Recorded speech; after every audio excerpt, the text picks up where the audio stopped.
Welcome to PS news. ముందుగా headlines చూద్దాం. భూసేకరణ వేగవంతం చేయాలని అధికారులకు సీఎం ఆదేశం. ఎత్తిపోతల ప్రాజెక్టుకు భూసేకరణ త్వరగా పూర్తి చేయాలన్న సీఎం రేవంత్.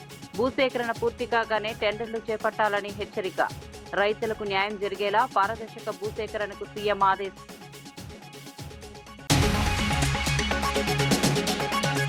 అంతర్జాతీయ పర్యాటక అవార్డు అందుకున్న Andhra Pradesh. Best wedding destination award అందుకున్న ఏపీ పర్యాటక రంగానికి అంతర్జాతీయ గుర్తింపు. పర్యాటక అవార్డుపై మంత్రి దుర్గేష్ ను అభినందించిన పవన్.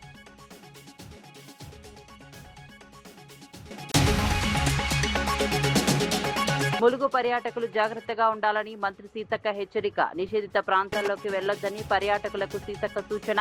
లోతైన అడవులు, ప్రమాదకర ప్రాంతాలకు దూరంగా ఉండాలని వ్యాఖ్య. పర్యాటకుల భద్రత కోసం అన్ని ఏర్పాట్లు చేశామని వెల్లడి. 2047 నాటికి పోలీస్ వ్యవస్థలో సమగ్ర సంస్కరణలు. భవిష్యత్ అవసరాలకు అనుగుణంగా పోలీస్ వ్యవస్థను తీర్చిదిద్దుతామని వ్యాఖ్య. ప్రత్యేక క్రైమ్ కంట్రోల్ టాస్క్ ఫోర్స్ ఏర్పాటు చేయనున్న ప్రభుత్వం. ఆధునిక పోలీసింగ్ లక్ష్యంగా సంస్కరణలను ప్రకటించిన హోంమంత్రి అనిత.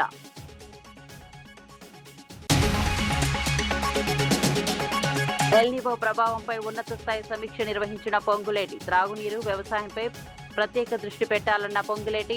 కరువు ప్రభావాన్ని తగ్గించేందుకు చర్యలు చేపట్టాలని మంత్రి ఆదేశం. ఎల్నినో పరిస్థితులను ప్రభుత్వం నిరంతరం పర్యవేక్షిస్తోంది. విజయవాడలో నిర్వహించిన future ready AP police retreat 2026 కార్యక్రమంలో హోంమంత్రి వంగల్పూడి అనిత రాష్ట్ర పోలీస్ వ్యవస్థలో 2047 నాటికి సమగ్ర సంస్కరణలు అమలు చేయనున్నట్లు ప్రకటించారు. నేర నియంత్రణను మరింత సమర్థవంతంగా నిర్వహించేందుకు ముఖ్యమంత్రి త్వరలో ప్రత్యేక టాస్క్ ఫోర్స్ ను ఏర్పాటు చేయనున్నట్లు తెలిపారు. కార్యక్రమంలో పాల్గొన్న డీజీపీ హరీష్ కుమార్ గుప్తా భవిష్యత్ పోలీసింగ్, ఆధునిక శిక్షణ, నియామక విధానం, సాంకేతికత వినియోగం, నేరాల నియంత్రణపై చేపట్టనున్న చర్యలను వివరించారు. ప్రజలకు మరింత వేగవంతమైన, పారదర్శకమైన పోలీస్ సేవలు అందించడమే ప్రభుత్వ లక్ష్యమని హోంమంత్రి స్పష్టం చేశారు. రాజస్థాన్లోని జైపూర్లో జరిగిన ఇంటర్నేషనల్ వెడ్డింగ్ అండ్ టూరిజం కాన్క్లేవ్లో ఆంధ్రప్రదేశ్కు best wedding destination emerging state award లభించింది. ఈ సందర్భంగా పర్యాటక శాఖ మంత్రి కందుల దుర్గేష్ ను ఉప ముఖ్యమంత్రి పవన్ కళ్యాణ్ అభినందించారు. రాష్ట్రంలోని సముద్ర తీరాలు, ఆధ్యాత్మిక క్షేత్రాలు, సహజసిద్ధమైన ప్రకృతి అందాలు, గొప్ప సాంస్కృతిక వారసత్వం ఈ గుర్తింపునకు కారణమయ్యాయని పేర్కొన్నారు. దేశీయ, విదేశీ పర్యాటకులకు ఆకర్షించే గమ్యస్థానంగా ఆంధ్రప్రదేశ్ మరింత అభివృద్ధి చెందుతోందని ఆశాభావం వ్యక్తం చేశారు. రాష్ట్రాన్ని ప్రపంచ పర్యాటక పటంలో మరింత ముందుకు తీసుకెళ్లేందుకు ప్రభుత్వం కృషి చేస్తోందని తెలిపారు. ముఖ్యంగా మన తెలుగు రాష్ట్రాల్లో ఈ వర్షాభావ ప్రభావం మరింత తీవ్రంగా ఉంటుందనేది శాస్త్రజ్ఞులు చెప్తున్న దాన్ని బట్టి యథార్థంగా ఇప్పుడు చూస్తుంటే మబ్బులు విపరీతంగా పడుతున్నాయి. చెరువులు, పుట్టలు, వాగులు అన్నీ కూడా ఈ రోజే నిండిపోతున్నాయి, అన్నీ కలుస్తున్నాయి అన్నట్టు అనిపిస్తుంది. కానీ ఎక్కడా చుక్క నీరు పడటం లేదు. శాస్త్రజ్ఞులు చెప్తున్నట్లే నడుస్తుంది. 3 రోజుల క్రితం ఏదైతే కేబినెట్ జరిగిందో ఆ కేబినెట్ సమావేశంలో గౌరవ ముఖ్యమంత్రి గారి అధ్యక్షతన రాష్ట్ర కేబినెట్ ఉన్నతాధికారులందరూ ఈ వర్షపాతం తక్కువ ఉన్న కారణంగా ప్రతి ఉమ్మడి జిల్లాకు సంబంధించిన ఇన్ఛార్జి మంత్రులు యాక్చువల్గా నిన్న మండే నాడు 20th నాడు రివ్యూ పెట్టుకొని ఒక రిపోర్టుని గౌరవ ముఖ్యమంత్రి గారికి క్యాబినెట్ సమక్షంలో ఇచ్చి అదే రకంగా ప్రతి ఉమ్మడి జిల్లాకి ఒక సీనియర్ ఐఏఎస్ ఆఫీసర్ని కూడా ఏర్పాటు చేయడం జరిగింది. ఇక్కడ కూడా దేవసేన గారిని వరంగల్ ఉమ్మడి జిల్లాకి ఇన్ఛార్జిగా వారిని సీనియర్ ఐఏఎస్ ఆఫీసర్గా వారిని కూడా పంపించడం జరిగింది. ఈ విపత్కాల పరిస్థితుల నుంచి ప్రతి ఉమ్మడి జిల్లాని ఎలా మనం ఎగ్జిట్ కావాలి, రైతన్నులకి మనం ఏ రకమైన భరోసా ఇవ్వాలి, తాగునీటి సమస్యని ఎట్లా ఓవర్కమ్ కావాలి, అదే రకంగా ఎన్ఆర్జీఎస్ లో పనిచేసే కూలీగా పనిచేసే ఆ కుటుంబ సభ్యులని ఎలా ఆదుకోవాలి, ఇలా ఒక 4-5 ప్యాటర్న్స్ లో డీటెయిల్ రిపోర్ట్ ఒకటి ఎవరి నియోజకవర్గం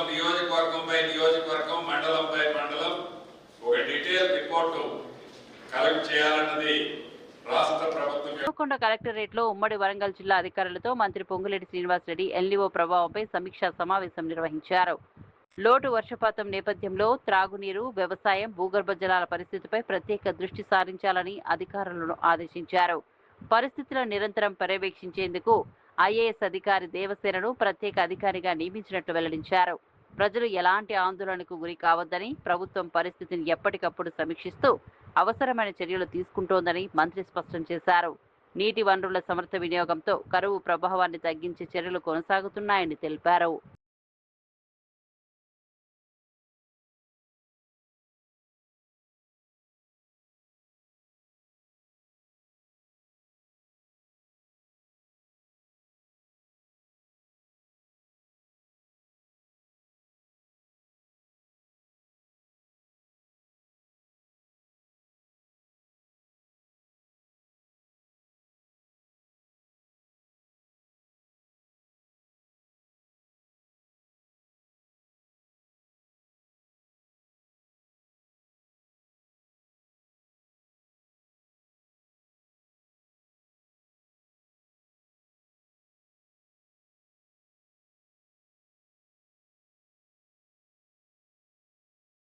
నారాయణపేట్, కొడంగల్ ఎత్తిపోతల ప్రాజెక్టు పనుల పురోగతిపై ముఖ్యమంత్రి రేవంత్ రెడ్డి సమీక్ష నిర్వహించారు.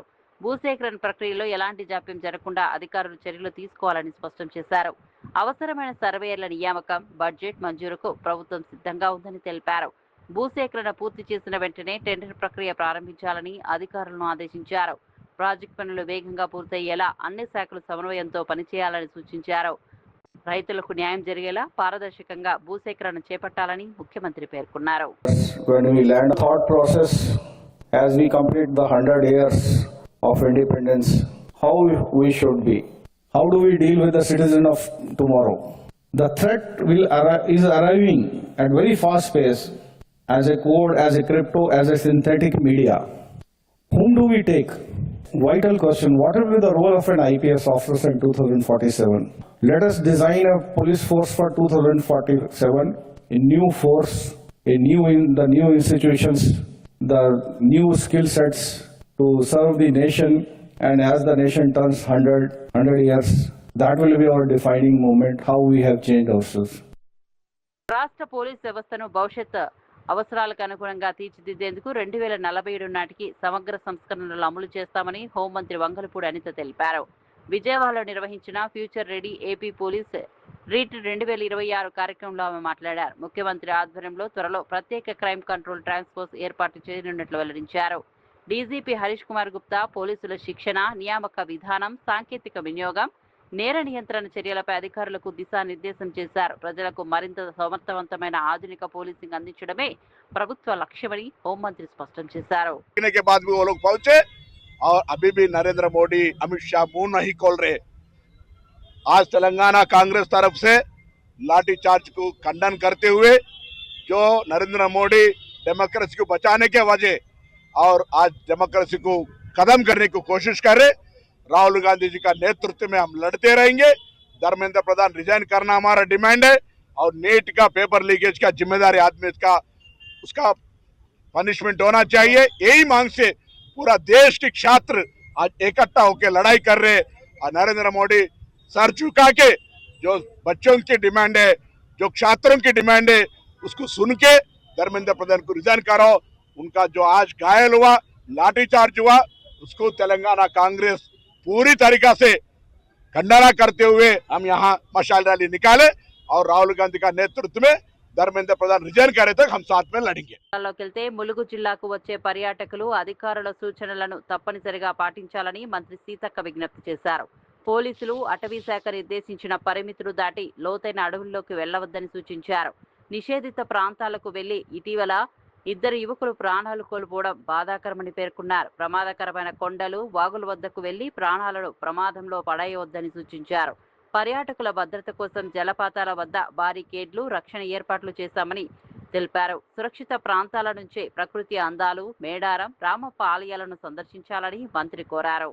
అత్యంత విషాదంగా ఇప్పటికే 2 యువకులు మరణించడం జరిగింది. దయచేసి అక్కడ జిల్లా యంత్రాంగం ఏదైతే రిస్ట్రిక్షన్స్ పెట్టడం జరిగిందో, అక్కడ ఏదైతే మనము అంటే ఏర్పాట్లు చేయలేదు. అది న్యాచురల్గా ప్రవహిస్తున్నటువంటిది. అందులోకి వెళ్తే ఎత్తైన కొండల నుంచి ఆ వాగులో పడవచ్చు, ఆ జలపాతంలో పడి చనిపోవచ్చు, లేదా కొట్టుకపోవచ్చు. కాబట్టి ఆ ప్రాంతాలకు వెళ్ళొద్దు అనేది ఆల్రెడీ ఫారెస్ట్ వాళ్ళు, పోలీసు వాళ్ళు హెచ్చరిక బోర్డు పెట్టడం జరిగింది, సూచనలు చేస్తున్నారు.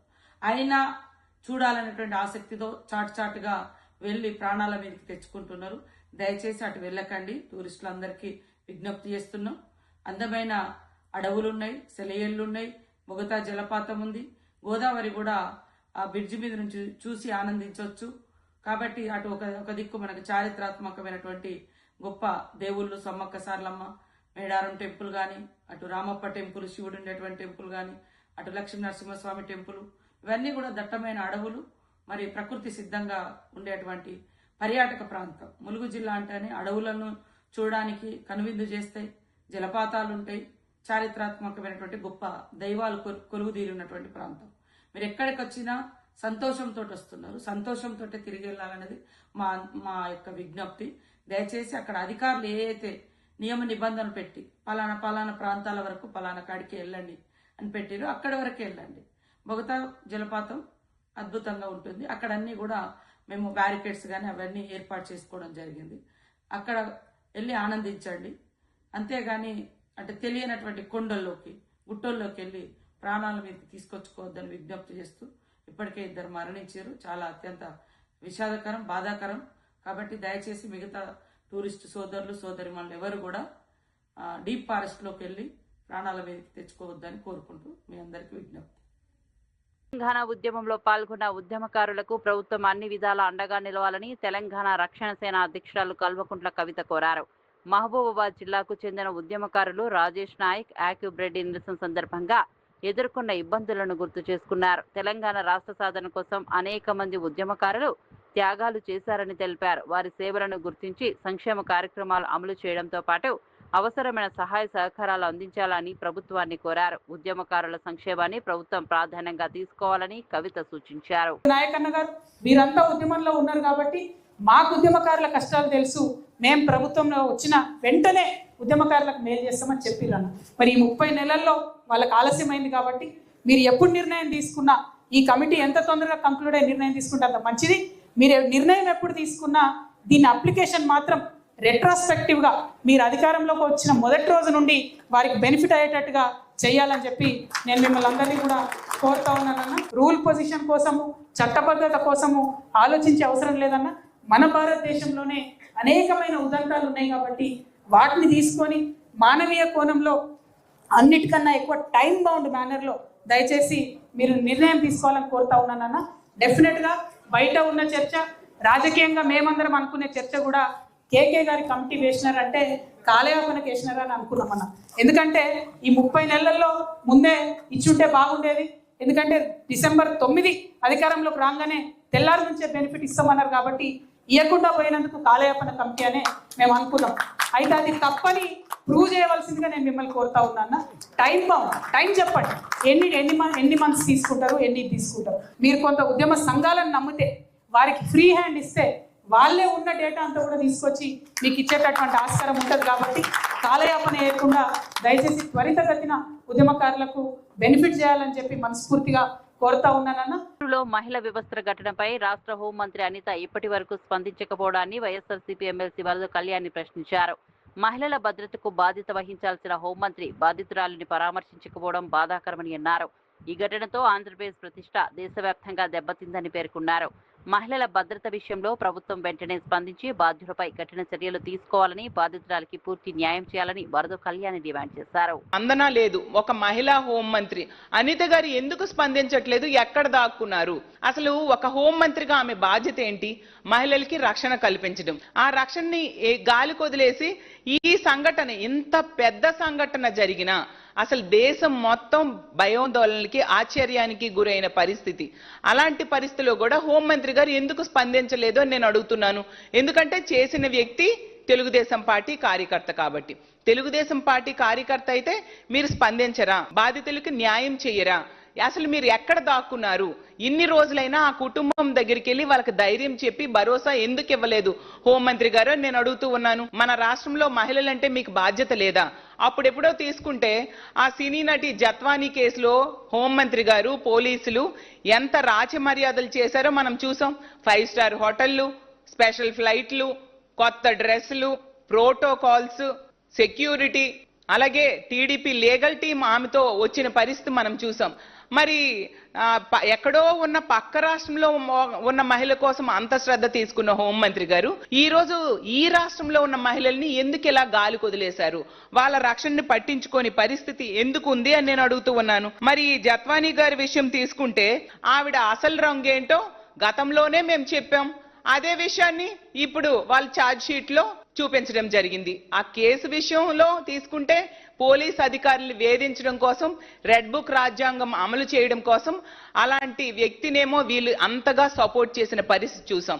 ఈ రోజు వాళ్ళే ఛార్జ్ షీట్ వేశారు. ఆమె తాలూకా ఎలాంటి మెంటాలిటీ వ్యక్తి, ఎలాంటి బ్లాక్ మెయిలింగ్ మనిషి అనే విషయాన్ని వాళ్ళే ఛార్జ్ షీట్ లో పేర్కొనడం జరిగింది. వాటి సంగతి మాకు అనవసరం, కానీ ఎందుకు ఎక్కడో ఉన్న మహిళ కోసం అంత శ్రద్ధ తీసుకున్నారు, ఈ రాష్ట్రంలో ఉన్న మహిళల్ని మీరు పట్టించుకోవట్లేదు హోంమంత్రి గారు నేను అడుగుతున్నాను. హోంమంత్రి గారు అయితే గతంలో చూసాం ఒకసారి ఏంటంటే నేరస్తులంట ఎగ్జిబిట్ చేస్తాం మేము అని చెప్పారు. మరి ఈ నీచుడు ఒక మహిళని వివస్త్రం చేసి దాడి చేశాడు. విజువల్స్ కూడా అందరము చూసాము. మరి అతన్ని ఎందుకు ఎగ్జిబిట్ చేయట్లేదు? ఆ రోజు కోడిని కోస్తే కేసు, మేకను కోస్తే కేసు, కేక్ కట్ చేస్తే కేసు. మరి అలాంటప్పుడు ఇంత తప్పుడు పనులు చేస్తున్న ఈ తెలుగుదేశం పార్టీ కార్యకర్తల్ని ఎందుకు మీరు శిక్షించట్లేదు? ఈ రోజు తీసుకుంటే గుంటూరు సంఘటనే కాదు, బద్వేలులో సంఘటన జరిగింది. ఆమె జాకెట్ చించేశారు తెలుగుదేశం పార్టీ కార్యకర్తలు. వాళ్ళ మీద కనీసం కేసు పెట్టని పరిస్థితి. ఎందుకు కావలి సంఘటనలో కూడా ఆ గిరిజన మహిళకి వివస్త్రం చేసి దాడి చేస్తే వాళ్ళ మీద కేసు పెట్టలేదు. గుంటూరు సంఘటనలో కూడా విజువల్స్ బయటకు వచ్చాయి కాబట్టి ఈ రోజు తూతు మంత్రంగా కేసు పెట్టి అరెస్ట్ చూపిస్తూ ఉండే పరిస్థితి.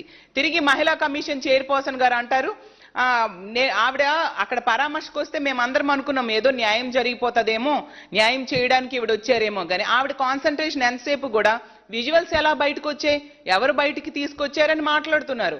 అంటే సాక్ష్యాధారాలు లేకుండా ఉంటే కేసు మరి కనిపించదు, తెలుగుదేశం పార్టీ కార్యకర్తలను కాపాడుకోవచ్చు అన్న ధోరణిలో వాళ్ళు మాట్లాడుతూ ఉండే పరిస్థితి మనం చూస్తూ ఉన్నాం. సో ఈ సంఘటనలో ఎంతమందిని అవకతవకలపై కేంద్రాన్ని నిలదీసిన పొన్నం ఢిల్లీలో శాంతియుతంగా నిరసన తెలుపుతున్న విద్యార్థులు యువతపై పోలీసులు లాఠీచార్జ్ చేయడాన్ని మంత్రి పొన్నం ప్రభాకర్ తీవ్రంగా ఖండించారు. జాతీయ స్థాయి పోటీ పరీక్ష అయిన నీట్లో చోటు చేసుకున్న అవకతవకలు, పేపర్ లీకేజీలకు కేంద్ర ప్రభుత్వం నైతిక బాధ్యత వహించాలని డిమాండ్ చేశారు. కేంద్ర విద్యాశాఖ మంత్రి ధర్మేంద్ర ప్రధాన్ వెంటనే తన పదవికి రాజీనామా చేయాలని కోరారు. విద్యార్థుల భవిష్యత్తుతో ముడిపడిన పరీక్షల నిర్వహణలో పారదర్శకత ఉండాలని, నిరసన తెలిపే హక్కును అణిచివేయడం ప్రజాస్వామ్య స్ఫూర్తికి విరుద్ధమని పేర్కొన్నారు. విద్యార్థుల ఆందోళనను గౌరవించి కేంద్ర ప్రభుత్వం తక్షణ చర్యలు తీసుకోవాలని పొన్నం ప్రభాకర్ అన్నారు. पूरे के पूरे स्टाफ रखने के बाद भी वो लोग पहुंचे और अभी भी नरेंद्र मोदी, अमित शाह मुंह नहीं खोल रहे। आज तेलंगाना कांग्रेस तरफ से लाठीचार्ज को खंडन करते हुए जो नरेंद्र मोदी डेमोक्रेसी को बचाने के वजह और आज डेमोक्रेसी को खत्म करने की कोशिश कर रहे, राहुल गांधी जी का नेतृत्व में हम लड़ते रहेंगे।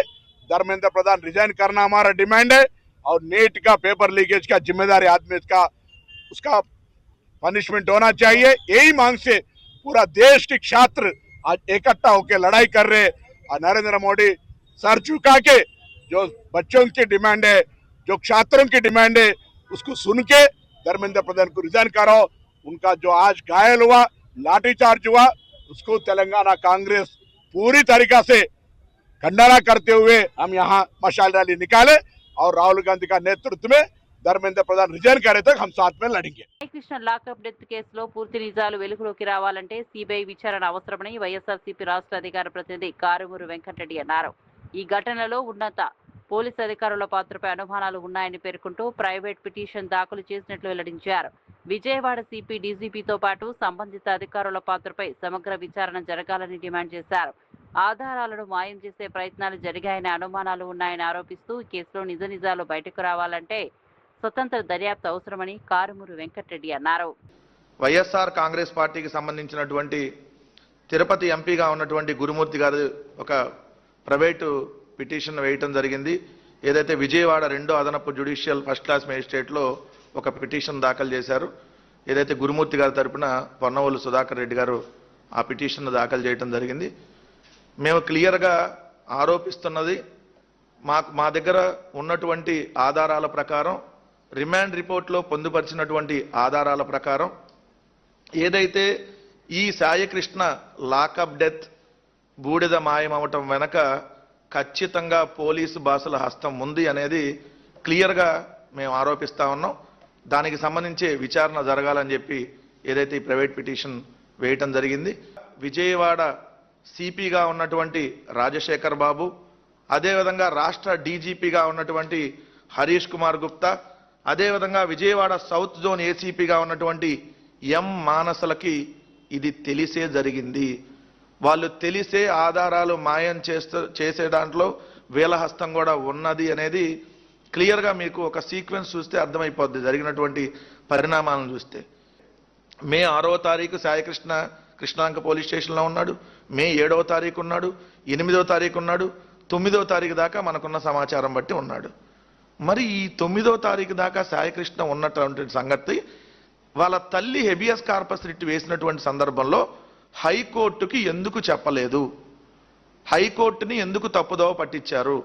ఎందుకంటే జూన్ 15న హెబియస్ కార్పస్ రిట్ పిటిషన్ని విచారణ జరిగిన సందర్భంలో ఏదైతే పోలీసులు చెప్పింది ఏంటి, ఆచూకీ వెతుకుతున్నాం, వెతికి మీకు ఆచూకీ తెలియంగానే సమాచారం ఇస్తామంటే అది జూన్ 15 నుంచి జూన్ 29కి వాయిదా వేశారు. అప్పుడు ఆ రోజు అంటే జూన్ 15న హైకోర్టుని తప్పుదోవ పట్టించింది ఆంధ్రప్రదేశ్ రాష్ట్ర పోలీసు వ్యవస్థ.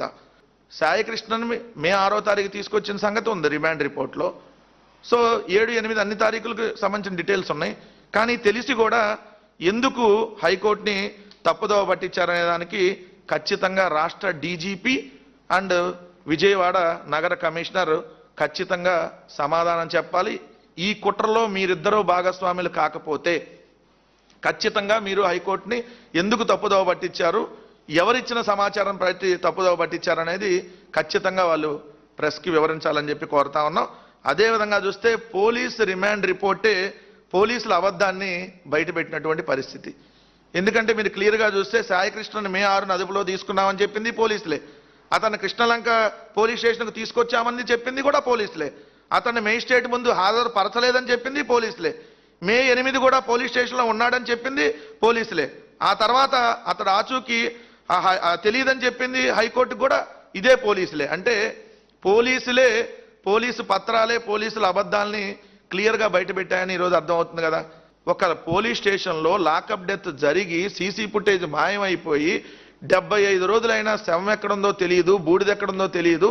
ఒక సీఐ ఒక్కడనే దీంట్లో బాధ్యతలు చేసేసి పైన ఉన్నటువంటి అధికారులకు ఎవరికి తెలియదని అంటే ఇది నమ్మటానికి ప్రజలు ఎవరు సిద్ధంగా లేరు కదా.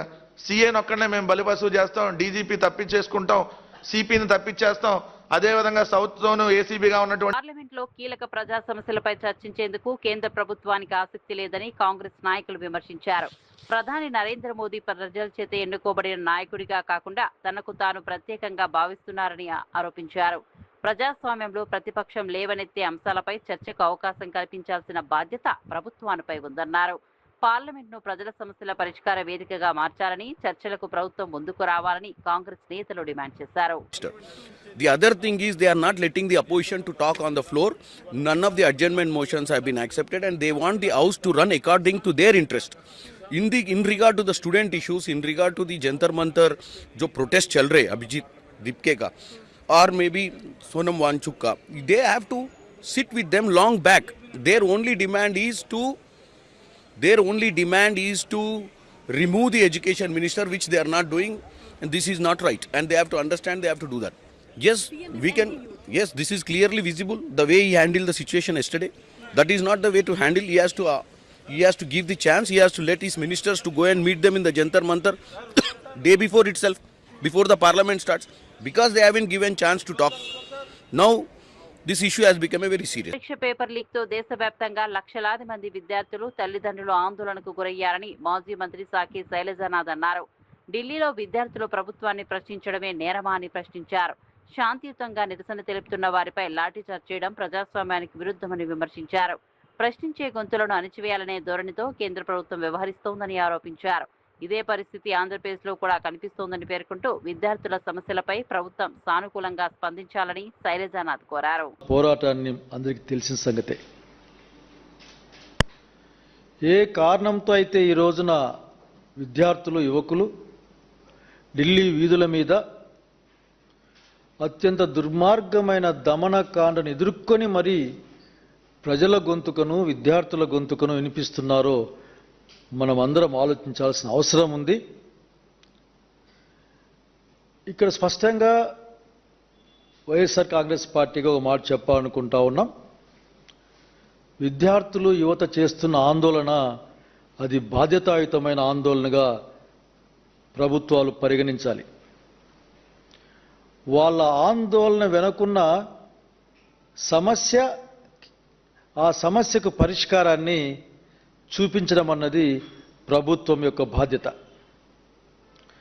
ఇందులో ఎటువంటి హింసకు తావుండడానికి వీల్లేదు. శాంతియుతంగా నిరసన చేయడం అన్నది ప్రజాస్వామ్యబద్ధంగా వచ్చిన హక్కు, లేక నాగరిక సమాజంలో నాగరిక మానవులు చేయాల్సిన పని. విద్యార్థులు, యువకులు ప్రధానంగా వాటితో పాటు ప్రభుత్వ యంత్రాంగం మరింత బాధ్యతగా సమన్వయం పాటించాల్సిన అవసరం ఉంది. లక్షలాది మంది యొక్క నమ్మకాన్ని వమ్ము చేస్తూ వాళ్ళ యొక్క నెలల కొద్దీ శ్రమ, పరిశ్రమ, అట్లాగే తల్లిదండ్రుల యొక్క కష్టార్జితం, ఈ దేశ భవిష్యత్తు కోసం ఉపయోగపడాల్సిన పిల్లల యొక్క ఆందోళన, ఇవన్నీ కూడా ఆ నీట్ పేపర్ లీక్తోనే ఈ భారతదేశంలో పరీక్షా విధానం ఎంత అన్యాయంగా ఉందో అర్థమైపోతా ఉంది. ఆంధ్రప్రదేశ్ రాష్ట్రంలో కూడా డిఎస్సి పరీక్షల్లో లీకేజీలు, అక్రమాలు జరిగాయని అనేక వార్తలు, ఆధారాలు పేరు మీద మనకు వచ్చాయి, మనం చూసాం. ఇవన్నీ ఏదో రాజకీయంగా కొట్టేయాల్సిన అవసరం లేదు. ఇది రాజకీయం మాట్లాడతారని ఆ రాజకీయాల వలన ప్రయోజనం పొందే వాళ్ళు మాత్రమే మాట్లాడతారు. నేను ఒక విషయాన్ని చాలా బాధాకరంగా నేను ప్రజలకు అప్పీల్ చేస్తూ ఉన్నాను, అట్లాగే అందరికి కూడా గమనించమని కోరుతా ఉన్నా. విద్యార్థులపైన అంటే మాకు అన్యాయం జరిగింది, ఈ అన్యాయాన్ని సరిదిద్దండి అని ప్రజాస్వామ్యబద్ధంగా మాట్లాడడానికి ఉంటే, లేక నిరసన కార్యక్రమాన్ని అక్కడ కొనసాగిస్తూ ఉంటే,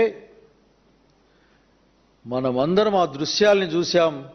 అత్యంత బాధాకరమైన సన్నివేశాలు. చివరికి మేకులు కొట్టిన లాఠీలతో పిల్లల్ని కొట్టారంటే గుండె తరుక్కుపోతుంది. అట్లాగే చిన్నపిల్లలని చూడకుండా కొట్టిన సంఘటనలు చూస్తూ ఉన్నాం సోషల్ మీడియాలో. అట్లాగే గర్ల్ స్టూడెంట్స్ పట్ల వాళ్ళ యొక్క ప్రవర్తన కూడా చూస్తూ ఉన్నాం. పైగా కొట్టేటప్పుడు అదొక సంతోషకరమైన అంశంలాగా నవ్వుకుంటూ అట్లా కొడుతూ పోవడానికి కూడా చూసాం మనం. ఇది కరెక్ట్ కాదని చెప్పాలనుకుంటా ఉన్నాం. భావి భారత పౌరుల పట్ల వాళ్ళు ప్రశ్న అడిగితేనే ఈ విధంగా సమాధానం చెప్తుంది అని అధికార యంత్రాంగం చూపించాలనుకుంటే ప్రజాస్వామ్య భారతదేశంలో అది సహేతుకం కాదు, అది కరెక్ట్ కాదని చెప్పాలనుకుంటా ఉన్నాం. అసలు ఇక్కడ వచ్చే సమస్య ఏంటంటే చాలామందికి కానీ ఈ రోజున భారతదేశంలోనూ ఆంధ్రప్రదేశ్ రాష్ట్రంలోనూ అడగడమే నేరం అయిపోయింది. ప్రశ్న అడగడమే నేరం. ఆంధ్రప్రదేశ్ రాష్ట్రంలో రకరకాల అంశాల్లో చూస్తూ ఉన్నాం. కేంద్ర ప్రభుత్వం దగ్గర కూడా అదే అంశాన్ని చూస్తూ ఉన్నాం. ప్రశ్న అడిగితేనే అదేదో కొంప మునిగిపోయేటట్లు మాట్లాడి అసలు ప్రజాస్వామ్యబద్ధంగా సహేతుకమైన నిరసన చెప్పడం, ప్రశ్న వేయడం, ప్రశ్నించడం అన్నది ఒక సైంటిఫిక్ టెంపర్ని ప్రమోట్ చేసే భారత రాజ్యాంగం అయినప్పుడు ఆ భారత రాజ్యాంగ పరిధిలో ప్రశ్నించడం, ప్రభుత్వ నిర్ణయాలను వ్యతిరేకించడం అన్నది ఏ విధంగా దేశద్రోహం అవుతా ఉందో ఎవరికీ అర్థం కావడంలే. కొద్దిగా స్పష్టంగా ఈ పార్లమెంటు సమావేశాల్లో చెప్పమని కోరుతా ఉన్నాం. భూసేకరణ వేగవంతం చేయాలని అధికారులకు సీఎం ఆదేశం. ఎత్తిపోతల ప్రాజెక్టుకు భూసేకరణ త్వరగా పూర్తి చేయాలన్న సీఎం రేవంత్. భూసేకరణ పూర్తి కాగానే టెండర్లు చేపట్టాలని హెచ్చరిక. రైతులకు న్యాయం జరిగేలా పారదర్శక భూసేకరణకు సీఎం ఆదేశం.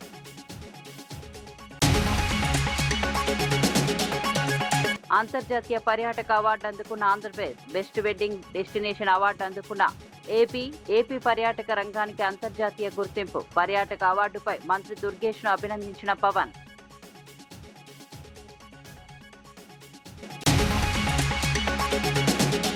ములుగు పర్యాటకులు జాగ్రత్తగా ఉండాలని మంత్రి సీతక్క హెచ్చరిక. నిషేధిత ప్రాంతాల్లోకి వెళ్లొద్దని పర్యాటకులకు సీతక్క సూచన. లోతైన అడవులు, ప్రమాదకర ప్రాంతాలకు దూరంగా ఉండాలని వ్యాఖ్య. పర్యాటకుల భద్రత కోసం అన్ని ఏర్పాట్లు చేశామని వెల్లడి. 2047 నాటికి పోలీస్ వ్యవస్థలో సమగ్ర సంస్కరణలు. భవిష్యత్ అవసరాలకు అనుగుణంగా పోలీస్ వ్యవస్థను తీర్చిదిద్దుతామని వ్యాఖ్య. ప్రత్యేక క్రైమ్ కంట్రోల్ టాస్క్ ఫోర్స్ ఏర్పాటు చేయనున్న ప్రభుత్వం. ఆధునిక పోలీసింగ్ లక్ష్యంగా సంస్కరణలను ప్రకటించిన హోంమంత్రి అనిత.